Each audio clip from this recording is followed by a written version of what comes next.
नाज़रीन, प्रोग्राम खबर से खबर में नादिया में से खुशआमदीद। नाज़रीन, बताया जाता है कि मुल्क में सियासी अदम इस्तेकाम है। इसको सियासी अदम इस्तेकाम नहीं बल्कि सियासी अफरा तफरी कहें तो शायद ज़्यादा बेहतर होगा।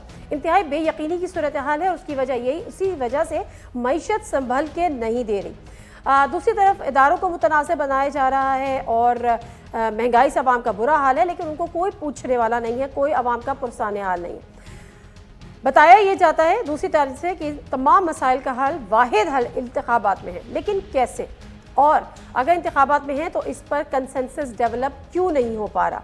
इन तमाम चीज़ों पे या कुछ दीगर चीज़ों पे जिस शख्सियत से आज हम बात करेंगे, अवामी मुस्लिम लीग के सदर शेख रशीद अहमद साहब हमारे साथ मौजूद हैं। अस्सलाम वालेकुम शेख साहब। वालेकुम अस्सलाम।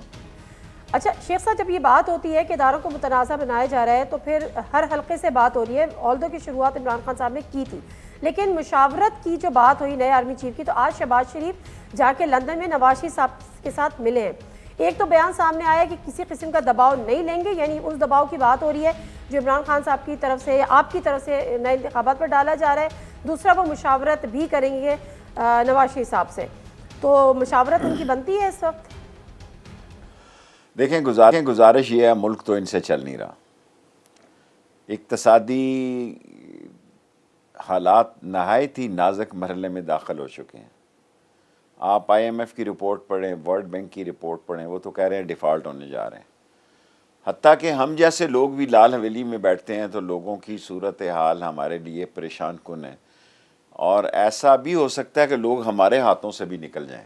इमरान खान एक मकबूलियत की उस मेराज पे है कि वो लोगों को बहुत सारे मामलात से रोक सकता है और बहुत सारे मामलात में वो एक रोल अदा कर सकता है। लेकिन अगर आप उसको भी दीवार के साथ लगाएंगे तो फिर खुदा न खास्ता इस मुल्क को किस हाल में पहुँचाएंगे। आपके तो दिन गिने जा चुके हैं, वोट लेने के तो आप काबिल नहीं हैं। सिंध में आपके जहाँ वज़रा जा रहे हैं, TV पे आप देखें उनके साथ क्या सलूक हो रहा है। और मैं आपको ख़ुद बता रहा हूँ, एज ए शेख रशीद, लाल हवेली में इर्द गिर्द जो हमारे 75 साल पुराने लोग रहने वाले वहाँ लोग हैं, वहाँ चोरी चिकारी और छीना छानी और दूध और दही की दुकानों तक को सुबह लूट लिया जाता है। तो परेशानी तो हमारे तक पहुँच चुकी है, हुक्मरानों तक नहीं पहुँची। तो ले लें इक़्तिदार का मज़ा, बिल आखिर ये लोग बाहर निकलेंगे, ये किसी की नहीं सुनेंगे। और इस मुल्क में जो होगा फिर उसके ज़िम्मेदार ये PDM जो तबाह बर्बाद है, ये गैंग ऑफ 4 जो है, और ये 11 या 13 पार्टियाँ, 70 वज़ीर हैं। मैं इंशाल्लाह जा रहा हूँ हाई कोर्ट में कि आइन और कानून के तहत आर्टिकल 92 क्लास 1 के तहत सिर्फ 11% दोनों ऐवानों के मेंबरान का 11% वज़रा बन सकते हैं, और वो 49 बनते हैं। चलो 50 लगा लो। अब 70 वज़रा आप हैं, और समरकंद बिलावल अलहदा जहाज़ पे जाता है जी, और शहबाज अलहदा जहाज़ पे जाता। अमेरिका बिलावल अभी से ही, वो दफ्तर गया ही नहीं, अभी से ही अमेरिका चला गया है, और शहबाज अभी जाएगा।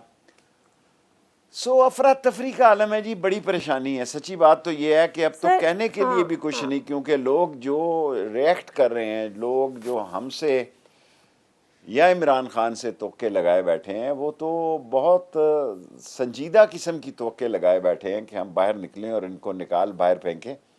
लेकिन मुल्क का देखना है, मुल्क के हालात बड़े हसास हैं, और मुल्क किसी नए बुरहान को अफोर्ड नहीं कर सकता। और आपकी बातें तो ठीक है, इसका इतराक जो है वो यकीनन आपको है या अपोजिशन को है या PTI को है, लेकिन दूसरी तरफ अगर एक कैटेगोरिकली ये कह दिया कि हम किसी किस्म का दबाव नहीं लेंगे, तो फिर इसका हल क्या है। एक ज़माने में सॉफ्ट इंटरवेंशन की बातें भी हुई, उस पर क्या हुआ, कोई राज़ी नहीं हुआ या इंटेंशंस नहीं थी। राज़ी हो जाएंगे अगर इन्होंने राज़ी होना है। अगर ये ख़राब होना है तो ये भी ख़राब होंगे, हम भी ख़राब होंगे, सारा निज़ाम जो है वो स्टेक पे लग जाएगा। और मैं तो मफाहमत की बातचीत से कुछ मुतमिन था, और मुझे होप थी कि कोई इलेक्शन की राह निकल आएगी, 10 दिन आगे क्या और 10 दिन पीछे क्या। लेकिन अगर इन्होंने फड्डा ही करना है, अपने तो इन्होंने रेफरेंसेस 150 वापस कर लिए, और जो फ़ोन चोरी करके गया बेचारा व्हील का पाना जिसने चोरी किया, उसको भी रहा कर दो। और ये भी मैं आपके प्रोग्राम में कहना चाहता हूँ, आप देख लीजिएगा सुप्रीम कोर्ट जो है इनके केसेस के ख़ात्मे को इन नैब के तरमीम को कालदम करार देगी और 1 करोड़ वोट के ओवरसीज पाकिस्तानियों को हक मिलेगा इंशाल्लाह, जैसे एनआरओ को और जो कालदम करार दिया था। हाँ जी, ये भी आप देख लेंगे कि 1 करोड़ ओवरसीज पाकिस्तानियों में 80% इमरान खान का वोट है। अच्छा शेख साहब, आपने कहा मैं मुफाहमत से बड़ा मुतमईन था, मुफाहमत की खबरों से या चीज़ों से, तो क्या वो चैप्टर क्लोज हो गया? कुछ लोगों का कहना है, कुछ इतलात थी कि सदर मुमलिकत ने दरमियान में पढ़कर कुछ मुलाकात कराई थी इमरान खान और किसी बड़ी शख्सियत की, और फिर आगे बर्फ़ पिघलना शुरू हुई थी, और कुछ लोगों का कहना है कि ये पीटीआई की जानिब से एवं ही उड़ाई गई थी हुकूमत वक्त को परेशान करने के लिए। सर हकीकत क्या थी? कोई मुलाकात हुई थी, नहीं हुई थी? बर्फ़ पिघल रही है, नहीं पिघल रही है? देखें, मुलाकात का फैसले के बारे में तो मैं कोई बात नहीं करना चाहता, ये पीटीआई जाने और उसका मसला जाने, लेकिन मामलात बेहतरी की तरफ जा रहे थे, मेरी इतलात के मुताबिक थे, और आज या कल में फैसला हो जाएगा कि ये बेहतरी की तरफ जाने हैं, मफामत होनी है या मजामत होनी है, दोनों में से एक काम होनी है। और मैंने कहा कि 15 अक्टूबर तक, मैंने डेट बहुत पहले की दी हुई है कि 15 अक्टूबर तक मफामत या मजामत का दोनों चीज़ें तशरीह पे पड़ी हैं और इसका नतीजा हो जाना है। तो सर मफाहमत तक मामला जाते जाते वो कौन सी ब्रेक्स लगी जो अब शेख रशीद साहब जो हैं वो अनसर्टेनिटी का इजहार कर रहे हैं कि लग रहा था, अब क्यों नहीं लग रहा? देखिए, काफ़ी सारी बातें हैं, इलेक्शन कमीशन का भी मसला है, केसेस के मामलात हैं, फिर हर जगह दो आरा है। एक लोग कह रहे हैं कि इलेक्शन हल है जिसके साथ हम हैं, खान साहब के साथ, और एक वो लोग हैं जो कह रहे हैं इलेक्शन हल नहीं है जी, ये तो और तबाही होगी, तो फिर बड़ी तबाही हो जाएगी। लोग तबाह होने के लिए भी तैयार हैं, लेकिन इनसे जान छुड़ा लेंगे, इनके दिन गिने जा चुके हैं। किन लोगों की आप बात कर रहे हैं कि कुछ खान साहब के साथ हैं कि इलेक्शन हाल है? अच्छा, हाँ, पीडीएम के लोग खान साहब के साथ हैं कि इलेक्शन हाल है? पीडीएम ने आती है इलेक्शन ना हो, वो तो देखें, फजलुर रहमान ने इतना अजीब व गरीब बयान दिया है कि अगर असम्बली एक्सटेंशन दे सकती है तो असम्बली की 2 साल के लिए एक्सटेंशन क्यों नहीं हो सकती? वो तो अब मैं क्या कहूँ, मेरा मतलब है बड़ा हसास वक्त गुजर रहा है, ये मेरे गले में पड़ जाएगा। पिछली दफ़ा भी आपको इंटरव्यू दिया, वो मेरे गले पड़ गया था, सो मैं बड़ा मोहतात हूँ। मुझे याद है कौन सा जुमला आपके गले पड़ा था। तो मैं नहीं चाहता कोई चीज़ मेरे गले पड़ जाए और लोग कहें जी कि शेख रशीद ये कह रहा है। सो मैं, आप इनकी स्टेटमेंट्स देखें, एक कह रहे हैं जी कि अगर असम्बली एक्सटेंशन दे सकती है तो असम्बली को एक्सटेंशन क्यों नहीं मिल सकती? अच्छा, मैं एक ब्रेक ले लेती हूँ और शेख साहब ब्रेक से वापस आती हूँ। तो कुछ खबरें इस हवाले से आ रही थी कि टेक्नोक्रेट गवर्नमेंट के हवाले से आपसे भी इस पर सवाल हुआ था। मैं let me take a short break और फिर नए आर्मी चीफ की तैनाती के हवाले से भी बात करते हैं और टेक्नोक्रेट की गवर्नमेंट की जो खबरें यहाँ पर हमें सुनाई दे रही हैं, बाज़गश्त है, उसमें कितनी हकीकत है। ब्रेक लेती हूँ, ब्रेक से वापस आती हूँ शेख साहब से जाने में।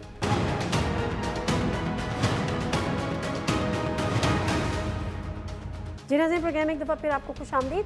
अच्छा शेख रशीद साहब, कुछ दिन पहले आपके इमरान खान से भी चंद दिन कबल मुलाकात भी हुई थी 1-on-1, उसमें क्या गुफ्तगू हुई, खान साहब का मूड कैसा था, इस पे सवाल करूँगी, लेकिन उससे पहले ज़रा बताएं, कल आपसे एक सहाफ़ी ने सवाल पूछा कि मुल्क में टेक्नोक्रेट गवर्नमेंट के क्या चांसेस हैं या कुछ खबरें हैं, तो आपने कहा इस पर कोई बात नहीं हुई, लेकिन जब फवाद चौधरी साहब से पूछा तो उन्होंने कहा अगर ऐसा हुआ तो हम इसको मार्शल लॉ तस्वुर करेंगे।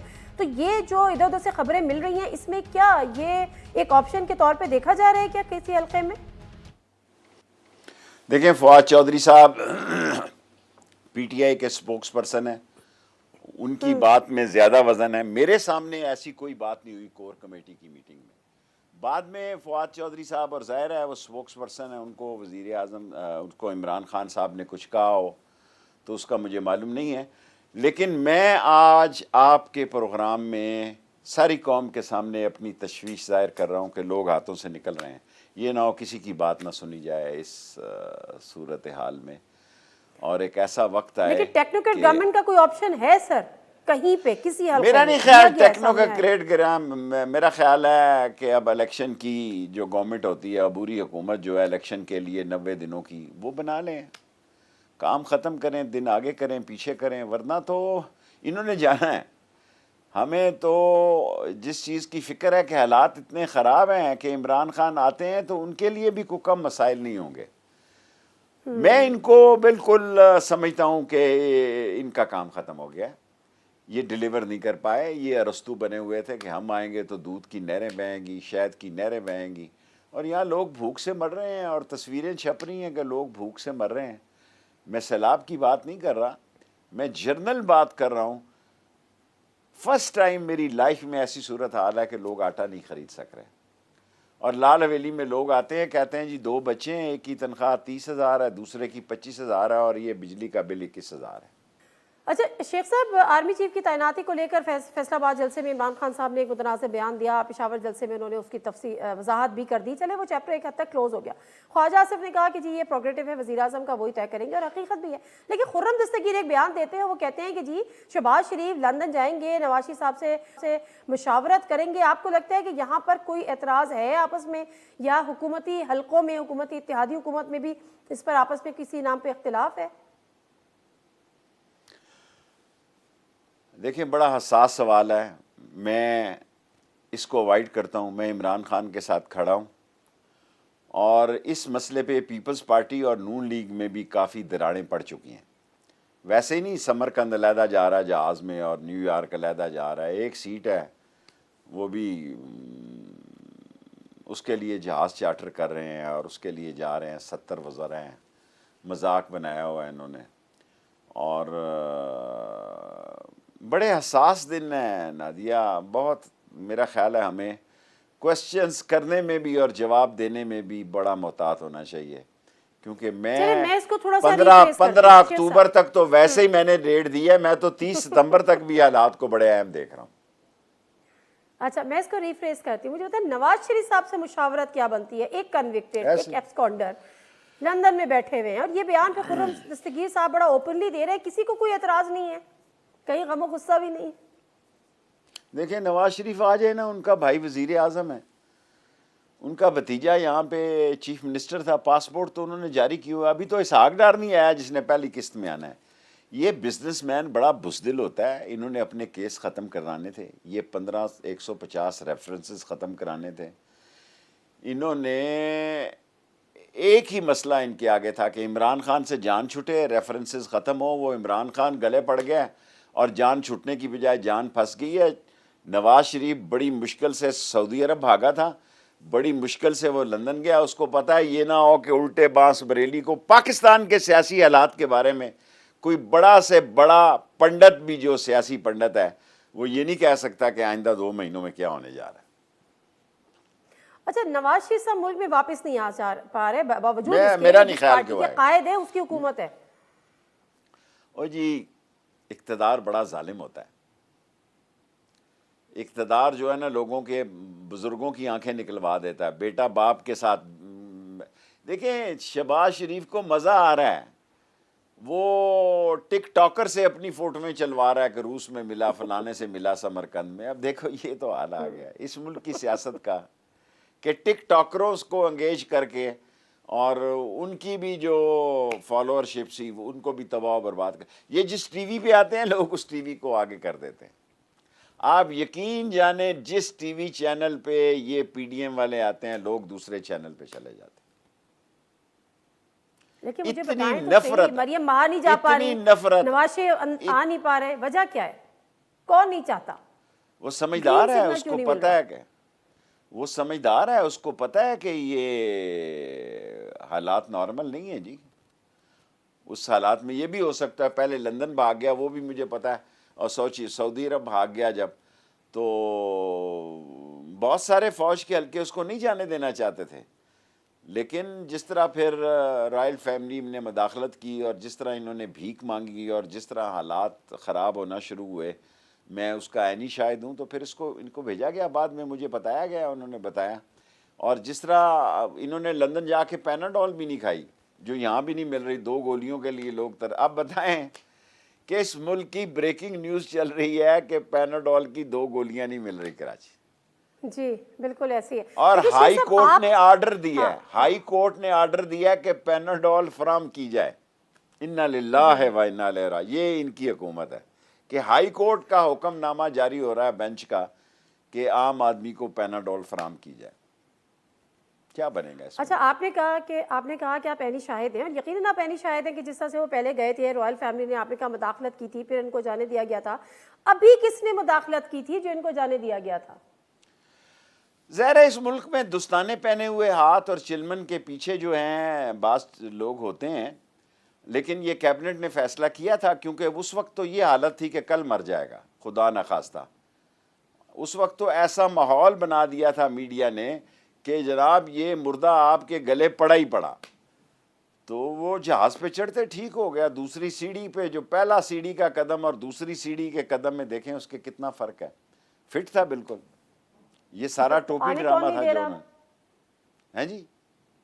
क्या ऐसी कोई डील थी कि नवाज शरीफ साहब जा रहे हैं तो अब वापस नहीं आएंगे, या कौन रोक सियासत में सकता है करियर जी? नहीं होगा? थोड़े दिनों के लिए अगर ये बुज़दिल लोग हैं, हम जेलों में जाएं, हम कोड़े खाएं, हम 7-7 साल कैद, सोफे के नीचे से कलाशन को बरामद हो जाए, माँ के जनाजे को सलाम फेरे और 7 साल कैद हो जाए, हम बच्चों के स्कूलों में कैदें काटें ऐलान ताशकंद पे।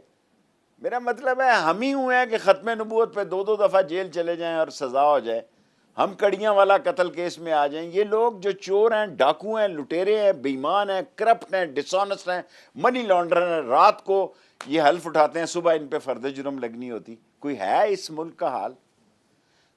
क्या लोग बातें कर रहे हैं कि वज़ीर आज़म पे रात को उसने हल्फ उठाया, सुबह फर्द जुर्म लगनी थी, और फर्द जुर्म वाले को कहते हैं जी वो मसरूफ़ है, वो हल्फ उठा रहे हैं। फिर क्या होगा इसमें? खोलें जेलों के दरवाजे, गरीब भी अपने घरों में जाके बसें। अगर चोर शक्के चौधरी हो जाएं तो फिर गरीबों के लिए भी दरवाजे खोल दें, 4 दिन वो भी अपने बच्चों के साथ जाके ज़िंदगी गुजारें। अच्छा, आपकी जो इमरान खान साहब से वन ऑन वन मुलाकात हुई थी उसके बारे में पूछना था, कैसा मूड था खान साहब का? क्या मुस्तकबिल की प्लानिंग है? इलेक्शन होते हैं, जितना भी प्रेशर डालें फिलहाल नज़र नहीं आते कि फौरी तौर पर होंगे, फिर क्या करना, क्या है इरादा, क्या है? मुझे तो खान साहब कॉन्फिडेंट नज़र आए और उन्होंने दोनों ऑप्शन खुले रखे हुए हैं और दोनों ऑप्शन की तैयारी की है। मैंने पहले ही जुमला इस्तेमाल किया है कि मफामत के लिए भी तैयार है और मज़ाहमत के लिए भी तैयार है। डिपेंड करता है, इलेक्शन की डेट दें और उस पर बात करने के लिए तैयार हों तो इमरान खान बात करने के लिए तैयार है।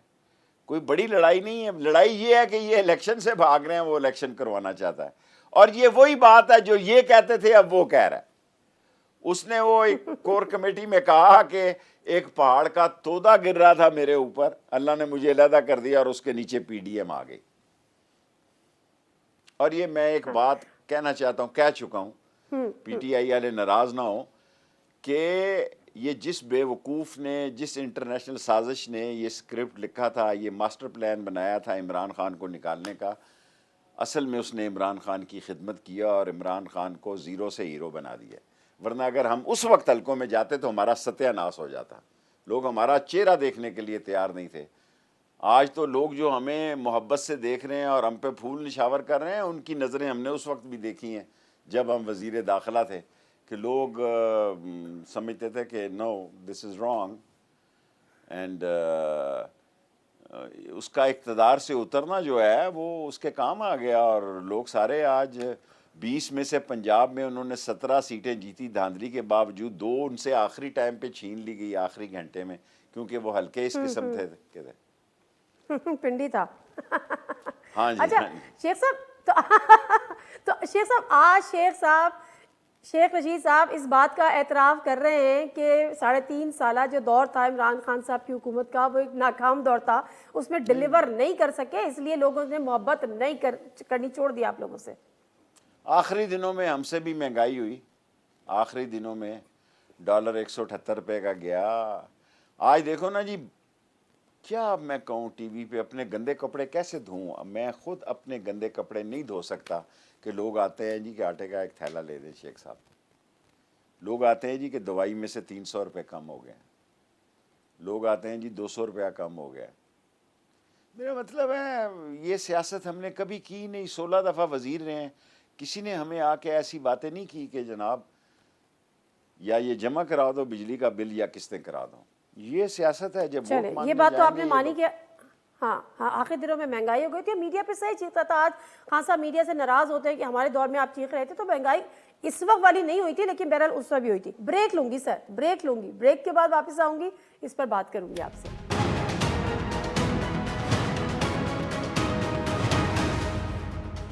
जी नाज़रीन, एक दफ़ा फिर खुशामदीद। अच्छा शेख साहब, ख्वाजा आसिफ साहब ने एक और आज बड़ा इंपॉर्टेंट स्टेटमेंट दिया। उन्होंने कहा जो पंजाब के वज़ीर आला हैं चौधरी परवेज़ इलाही, वो एक धागे से लटके हुए हैं और किसी भी वक्त ये धागा टूट सकता है। इसी कॉन्टेक्स्ट में मैंने आपसे सवाल किया था, क्या इस वक्त चौधरी परवेज़ इलाही उतने ही काबिल एतमाद हैं, काबिल एतबार हैं, जितने एक वक्त में उस्मान बुज़दार थे जब PTI की हुकूमत थी पंजाब में? देखिए परवेज़ इलाही कहीं नहीं जा रहा, मैं शुजात और परवेज़ की सुलह होते देख रहा हूँ। और इतनी कच्ची गोलियां नहीं खेले हुए। इनका वालिद और ख्वाजा आसिफ के वालिद भी बहुत गहरे दोस्त थे, बल्कि एक ही जगह उन्होंने ज़िंदगी गुजारी। और मैं चौधरी परवेज़ और शुजात की सुलह होते देख रहा हूँ। अगर मुझे भी कोई रोल अदा करना पड़ा तो मैं लाहौर चला जाऊँगा। मुझे नहीं डर नज़र आ रहा कि परवेज़ इलाही का कोई मसला है। मरकज़ का मसला है, MQM में 3 लाशें गई हैं। और MQM को मैं जानता हूँ उस वक्त जब मैं MSF का ईस्ट और वेस्ट पाकिस्तान का सदर था, और मैं ढाका और खुलना में ढाका यूनिवर्सिटी में ख़िताब करता था, और इल्ताफ़ हुसैन महाजर स्टूडेंट ऑर्गेनाइजेशन के सदर थे। और हमारे दौर में अगर MQM पे एक FIR कटी हो, एक पर्चा कटा हो, तो मैं हाज़िर हूँ। ये 3 लाशें उनको मिली हैं, उनको पता लग जाएगा। कराची बड़ा हसास शहर है जी। मैंने फातिमा जिन्ना के मादरे मिल्लत के दौर में देखा है, कराची सियासत में 4 नहीं, 2 नहीं, 3 नहीं, 5 साल आगे होता है। जब दुनिया कहीं और जा रही थी, एयर मार्शल असर खान कराची से जीत रहा था। कराची एडवांस सिटी है, सियासत को बहुत पहले समझती है, उसका कारोबार एडवांस है, उसका नौजवान जो है वो बड़ा स्मार्ट है। और इनको लेने के देने पड़ जाएंगे MQM को। मैं बड़े हमदर्दी के तौर पे इनको कह रहा हूँ कि 1 हफ़्ता तो इन्होंने दिया ना, ये 2-3 हफ्ते में ले जाएंगे, तो इन्हीं 4 हफ्तों की तो गेम है जी, 4-6 हफ्तों की गेम है। फिर इमरान खान का ही वोटर होगा, MQM का सपोर्टर। जब ये फिर MQM का वोटर और सपोर्टर भी इमरान खान के साथ होगा। वो तो आधे से ज़्यादा अभी भी है, वो तो मुंह दिखाने के हलकों में काबिल नहीं है। वो जनाजे में आए तो जनाजा नहीं पढ़ा सके, सुना है कुछ पिटाई विटाई भी हुई और अपने हलकों अपने ऑफिस भाग गए वापस। लेकिन शेख रशीद साहब, ये जो लापता अफराद की मस्शुदा लाशें मिलती हैं, इसके टाइमिंग्स बड़े इंपॉर्टेंट होते हैं। या तो कोई मैसेज दिए जाते हैं या कोई बातें मनवानी होती हैं। इस कॉन्टेक्स्ट में आप इसके टाइमिंग्स को कितना इंपॉर्टेंट देख रहे हैं? देखें, वो बेचारे तो जोडो कराटे वाले अब रहे नहीं ना, उनके तो उनमें डांग ही ख़त्म हो चुका हुआ है। और इस हुकूमत को अगर मैसेज भेजना हो तो 2 वोटों की अक्सरियत है। मुझे कहे मैं सुबह पूरी कर दूंगा, मुझे कोई कहे, कोई फ़ोन ना करे, वैसे ही कहे जी कि ये पूरी कर दे, मैं पूरी कर दूंगा। इनका कोई मसला नहीं। मसला ये है तो खान साहब आपको क्यों नहीं कहते? खान साहब आपको क्यों नहीं कहते? मुझे तो उनको पता है कि भी मैंने आगे ही अपने दोस्तों को खफा किया हुआ है। मैं तो इस बात में पड़ा ही नहीं, सुलह, लड़ाई झगड़ा। पहली दफ़ा ज़िंदगी में मैं रिलैक्स हूँ, क्योंकि मैंने अपने दोस्तों को धोखा नहीं दिया। उनको साफ कह दिया कि अगर आपकी लड़ाई होगी तो मैं इमरान खान के साथ हूँ। और उनकी बड़ी मेहरबानी है कि उन्होंने मुझे कोई तंग नहीं किया, मुझे कोई फ़ोन नहीं आया। PTI की मीटिंगों में कहते हैं कि हमें फ़ोन आया, हमें धमकी आई, मुझे किसी ने फ़ोन नहीं किया। वो अपने घर में खुश हैं, मैं अपने घर में खुश हूँ। मैंने पहले उनसे अर्ज़ कर दी थी कि उम्र के इस हिस्से में मुझे ख़राब ना करना, मैंने इमरान खान के साथ रहना है। That's it. अच्छा, और मैं उनका मशहूर। हाँ शेख साहब जी, शेख साहब MQM पे एक और बात करूंगी, लेकिन अभी आपने PTI की मीटिंग्स की बात की और फिर वहाँ से टेलीफोन की बात की, तो आज इमरान खान साहब ने भी कहा कि मुझे पता है कौन कौन इस्टेब्लिशमेंट से राब्ते में है, तो हम मुझे बाईपास करने की कोई कोशिश ना करें, जो करना है वो मैं खुद कर लूंगा। तो PTI के सफ़ों में ऐसा कुछ हो रहा है? इमरान खान स्मार्ट आदमी है, अगर हो रहा है तो उसके नोटिस में होगा। ये नहीं हो सकता उसे अंदर की इतलात ना हो। देखिए, मैं जिस हलके से बिलोंग करता हूँ, ये मेरी ज़िंदगी में पहला वाक़या आया कि मैं आज उनसे हटकर सियासत कर रहा हूँ, अपने दोस्तों से, इस्लामी दोस्तों से हट के सियासत कर रहा हूँ। और मैंने उनको वक्त से पहले कह दिया था कि अगर ये वक्त आया तो पंजाबी में कहते हैं ना कि मुको टट्ठा समझो, फिर मुझे माजरत है मेरी। सो मैं खुश हूँ कि मैंने उनको धोखा नहीं दिया, बजाय इसके वो लोग जो उधर भी हैं और इधर भी हैं, बिल आखिर इमरान खान को भी पता लग जाएगा, उनको भी पता लग जाएगा, फिर वो धोबी का कुत्ता ना घर का ना घाट का। इसलिए मैंने सारी ज़िंदगी वन साइडेड सियासत की है और हर एक को यही मशवरा देता हूँ कि या हाथ आसमान पे लगाए या पाँव ज़मीन पे लगाए, खला में ना लटके। ठीक है शेख साहब, मैं ज़रा एमक्यूएम पे वापस आती हूँ क्योंकि मुझे पता है आपके बड़े पुराने ताल्लुकात भी हैं और ख़ुद आपने अभी उनका जिक्र भी कर दिया। एमक्यूएम ने अगर साथ नहीं छोड़ती पीटीआई का तो शायद ये जो रजीम चेंज वाला जो मंसूबा या जो हुकूमत बदली और तहरीक अदम एतमाद कामयाब हो गई, ये नहीं होती। एमक्यूएम वाले कहते हैं कि हमें कोई कॉल भी नहीं आई, तो कॉल के बगैर ही उन्होंने ऐसा डिसीजन कैसे ले लिया? आपके राब्ते थे, आपसे कोई बात हुई थी उनकी? मुझे खान साहब ने पूछा आपने घर क्यों पहले खाली कर दिया मिनिस्टर कॉलोनी से? मैं हंस पड़ा। उसने कहा बताओ, मैंने कहा मैं फिर बताऊंगा। एमक्यूएम से मेरा तल्लक है, उन्होंने मुझे जब कहा कि भाई शेख साहब हमारी तरफ से आपको सलाम अलैकुम है, कोई गलती चलती हुई तो माफ़ कर देना, मैं समझ गया खेल ख़त्म, बात ख़त्म हो गई। तो मैंने अपना सबसे पहले काम ये किया कि अपने सबसे पहले, अभी तक कई हमारे दोस्त रह रहे हैं, मैंने कहा घर तो खाली करो ना। पिछली दफ़ा भी मैं 22 दिन अंदर रहा, उन्होंने कहा जी आपको किसने बताया था नवाज शरीफ के दौर में, 22 दिन मुझे रखा उन्होंने। मैंने कहा मुझे समझ आ रही थी एक बंदा जहाज़ में दुबई में तकरीर लिखवा रहा है और मेरे पास इतलात थी। सो एमक्यूएम वाले अपने बरखुरदार हैं, अपने बड़े मेरी उनसे कभी ज़िंदगी में सियासी लड़ाई नहीं हुई। जब उन्होंने मुझे कहा कि शेख साहब अस्सलाम वालेकुम है, तो मुझे मेरे लिए ये इशारा काफ़ी था। सो मैंने अपना, लेकिन ना आपने वजह पूछी ना उन्होंने वजह बताई। मुझे ज़रूरत ही नहीं थी, मुझे पता वजह क्या है और वजह नहीं। मेरा मतलब ऐसे ही मैं 6 का पहाड़ा उनसे पूछूं, मुझे पता 6 का 36 होता है। अच्छा, तो आज क्या हालात है एमक्यूएम वालों को? मतलब वो तो बड़े मसाइल का शिकार है। अभी हमने प्रोग्राम किया था, उसमें वो कहते कि पीटीआई के दौर में एक लाश कभी ऐसी नहीं हुआ कि हमें कोई लाश इस तरह से लापता अफराद की मिली हो। इवन दो लाश को छोड़े, मैं बतौर वजीर दाखिला कहता हूं एमक्यूएम का किसी सेक्टर कॉलोनी में से एक कारकुन बता दे जिस पर FIR कटी हो हमारे दौर में, किसी के घर की दीवार फलांगी हो। ये कमीना दौर आया कि हमारी 3-3 बहनों के बेचारी बूढ़ी मेरी तरह न सियासत में शेखों की बेचारी आखिरी पोतियों वाली और दोतियों वाली, उनके घरों में रेड किए इन्होंने रात को सीढ़ियाँ लगा के। भाई ये तो बेशर्म लोग हैं ना। कोई एक एमक्यूएम का कारकुन बता दे, मेरा गिरेबान हाजिर है कि किसी के खिलाफ FIR कटी हो, किसी की दीवार को फैलांगा हो, किसी की बहू बेटी की वो घर में दाखिल हुए हो, मैं जिम्मेदार हूँ जी। ये लाशें आपको एमक्यूएम को कीमत अदा करनी पड़ेगी और अभी कुछ और भी हो सकता है आपके खिलाफ, माजरत के साथ। कल ये ना हो मुझे अदालत में ले आओ कि शेख रशीद ने ये कहा था, मेरा पॉलिटिकल हंच है। ये कौन करने जा रहा है ये एमक्यूएम के खिलाफ? क्योंकि जिसने किसी के कहने पे वो, जिनके कहने पे वो हो गए, जरूरी नहीं है कि इस मुल्क को डिस्टेबल करने के लिए जो छुपी हुई ताकतें भी हैं, दो राय होती हैं, हालात को ख़राब करने वाले लोग भी हैं। मैं मफामत का हामी हूँ, कई लोग हैं जो मजामत के हामी होंगे। मैंने खान साहब को कहा, खान साहब कल कोर कमेटी में, कि लीडरशिप ये कहती है कि एक अच्छे लीडर के लिए ये भी ज़रूरी है कि बग़ैर किसी जोडो कराटे के और बैंकॉक के शोले और बगदाद की रातों के रास्ता बनाए और सेफ लैंडिंग करे और इलेक्शन की तरफ जाए। ये भी एक लीडरशिप की क्वालिटी है। एक ये लीडरशिप है, कहता है पै जाओ, बाद में क्या होगा अल्लाह भला करेगा। अच्छा, ये आपने वैसे बड़ी इंपॉर्टेंट आपने बात कर दी एमक्यूएम के हवाले से, और जो कि 2 आरा होती हैं, मैं भी इसकी डिटेल में नहीं जाती क्योंकि आप भी इसकी डिटेल में नहीं गए। जिसको समझना है वो समझ ले इस पर।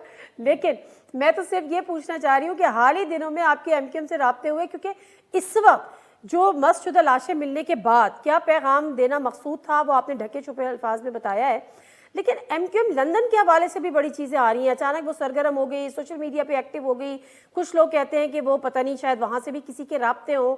आपको उनका रिवाइवल लगता है आने वाले वक्त में कोई? मैं बड़ी महदूद सियासत कर रहा हूँ जी, सिर्फ इमरान खान की हद तक, और एक सीट की सियासत करता हूँ मैं। हालांकि ये नहीं, मैं बैनुल अक़वामी सियासत को समझता हूँ। चुन लाई के वक्त से मेरे चीन से तल्लक है और मैं दुनिया सियासत को समझता हूँ। मैं पाकिस्तान का वाहिद सियासी वर्कर हूँ जिसके लिए एक सुपर पावर ने एयर स्पेस ख़त्म किया कि ये हमारे एयर स्पेस से नहीं गुजर सकता। सो कुछ ना तो कुछ मेरे में सियासी वर्करशिप होगी जिससे बाज़ लोग खुश होते हैं, बाज़ नाराज़ होते हैं। जब मैं इन हालात में आपको शुरू में कह रहा हूँ कि मैं बड़ा परेशान हूँ, मैं देख रहा हूँ कि हालात मेरे हाथ से निकल के जा रहे हैं। सो सारे लोग मेरा इंटरव्यू सुन रहे होते हैं। सो मैं उन सबको कहना चाहता हूँ कि हालात शेख रशीद के हाथ से निकल के जा रहे हैं। लोग खुद फैसला कर लेंगे। करूँ, अगर ये एमक्यूएम के लिए मैसेज था तो क्या 90 का जलना, फिर खुर्शीद मेमोरियल जो उनका ऑफिस था उसको गैर कानूनी करार दे के हॉस्पिटल में कन्वर्ट करना, ये सारे मैसेजेस हैं। इसमें कहीं ना कहीं आपको एमक्यूएम लंदन का इन होना नजर आता है या रिवाइवल नजर आता है? देखिए, एमक्यूएम वाले ज़हीन पढ़े लिखे नौजवान हैं, वो कोई पेंडू प्रोडक्शन नहीं है।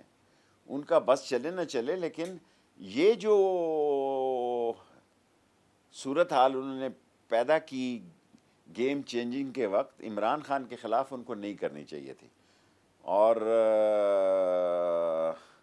मुझे यकीन है वो अपनी सोच रखते हैं। मेरा किसी से कोई राब्ता नहीं, ना एमक्यूएम से, ना किसी लंदन से तो वैसे ही नहीं है, मुकामी एमक्यूएम से भी बिल्कुल नहीं है। कई दफ़ा उन्होंने कहा भी, लेकिन मैं उनके दफ्तर में नहीं गया। ठीक है शेख साहब, एक और ब्रेक लेना है मुझे आखिरी, और वापस आऊँगी। तो आज मौलाना फजलुर रहमान साहब ने भी बड़ा एक स्टेटमेंट दागा है। वो कहते हैं कि जी अपना ये शौक़ पूरा कर लें, वह इलेक्शन तब होंगे जब हम चाहेंगे। आप कौन होते हैं हमें इलेक्शन वक्त लेने की इजाज़त ना देने वाले। प्लस उन्होंने कहा कॉल का शौक़ भी पूरा कर लें, हकीम राना सनाउल्लाह यहाँ पर बैठा है, वो उनका इलाज करेगा। ये इस किस्म की जो तड़ियाँ और धमकियाँ, इसमें कितना वजन है? ब्रेक से वापस आते हुए जानते हैं।